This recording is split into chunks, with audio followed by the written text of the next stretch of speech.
যাবে, তো সেইখানে যাওয়ার জন্য একটু সাজুগুজু করবে।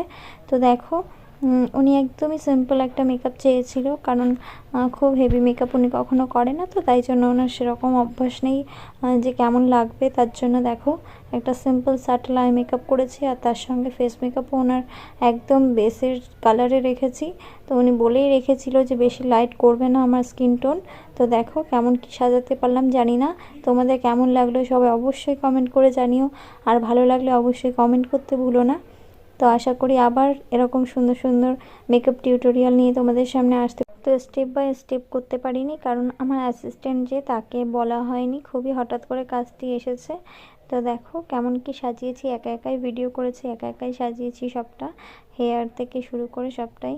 তো দেখো কেমন কি করতে পেরেছি জানি না, তোমরা কমেন্ট করে জানিও, আর ভালো লাগলে অবশ্যই আমার পাশে থেকো, সাবস্ক্রাইব করে দিও। টাটা।